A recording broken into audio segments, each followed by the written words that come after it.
دوسری بات، عید کے دن صدقہ فطر کا واجب ہو جاتا، ہر وہ شخص جس پر زکوٰۃ لازم ہے اس پر صدقہ فطر بھی واجب ہے۔ دوسرا، اس پر زکوٰۃ تو واجب نہیں، لیکن عید کی صبح سے پہلے تک اچانک اس کے پاس کہیں سے اتنا مال آ گیا کہ جو 52 تولہ چاندی یا اس کی قیمت جتنی رقم اکٹھی ہو گئی، اس پر صدقہ فطر واجب ہے، وہ ادا کرے۔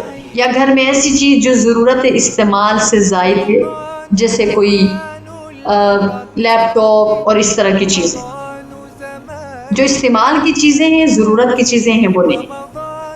لہذا بعض لوگوں کے پاس زیادہ بستر ہوتے ہیں، زیادہ برتن ہوتے ہیں، ایکسٹرا کپڑے ہوتے ہیں، ان تمام چیزوں کی اگر مالیت 52 تولہ چاندی سے زائد ہے، اس پر صدقہ فطر دینا واجب ہے۔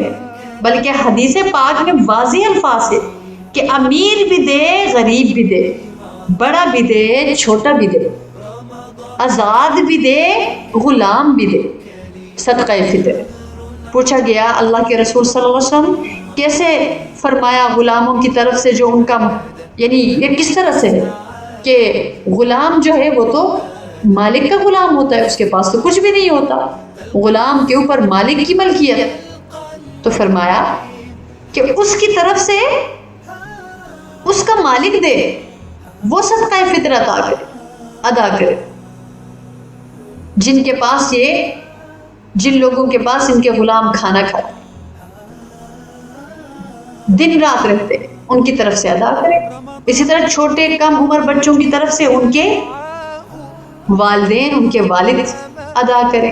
ہاں، عورت اپنا صدقہ فطر خود ادا کرے، یہ الگ بات کہ ایک دوسرے کی طرف سے اگر دینا چاہے، کوشش یہی ہونی چاہیے کہ خود دے۔ اتنا تو ہوتا ہے ہر ایک کے پاس، اس کا ثواب بہت زیادہ ہے۔ نبی کریم